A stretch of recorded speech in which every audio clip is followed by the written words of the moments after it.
So with the number of cases on the rise, that means more and more young children having to talk to police and possibly also give evidence in court. So how do you prepare a child to do that? Well, let's ask Charlie Orrell.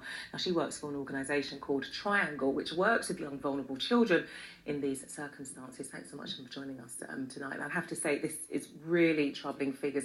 The figures that we are seeing is equating to around 177 reports of child sex crimes a day. Are you surprised by that?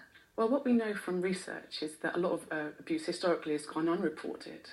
So, in a way, no, I'm not surprised, because it sounds like now more people are coming forward. And yeah, I mean, what is that? Is it because this rise, is it because so more people are coming forward, or are we seeing a general rise in terms of sex abuse towards children? I don't feel actually I'm able to answer that specifically. Without really understanding the figures, it's difficult to know. What are you seeing from your experience in terms of working with children? Are you seeing more and more children coming your way and dealing with these sorts of cases then? Absolutely. At Triangle, we are seeing a big increase in referrals for our services, for example, intermediary services. And in terms of what can be done or what should be done in terms of tackling and working with children, making sure that they can come out and can talk about this, what kind of work do you do there?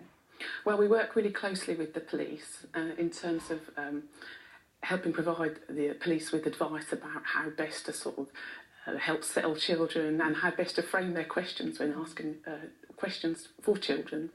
So, because interviewing a child is actually a really specialist skill, and police sometimes do need the help of someone who's very skilled in child development to be able to sort of help them to ask questions the right way. So when do you come in then? What stage do you come in? Because, as you can imagine, we've got police officers who might not necessarily have the right skill to talk to young people and talk to children. What stage do you come in, and what sort of training do you think police should get to make sure that maybe you won't need to come in at such an early stage, or depending when you do come in even? Well, as intermediaries, we can be asked to be involved at any stage in the legal process.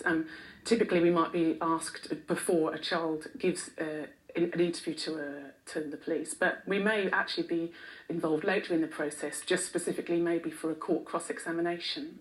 And so we can be involved almost at any stage in the process. And your question about police training... Indeed, yeah. Are you happy with how police handle and deal with young people in this instance? It can be incredibly difficult. What I find is that police really try their best to interview children, and they are under a lot of pressure to interview. Their standard interviewing training isn't necessarily tailored to interviewing particularly young or particularly traumatised children. And so there is interest from the police when we talk to them in our day-to-day work about how can they learn how to interview children better.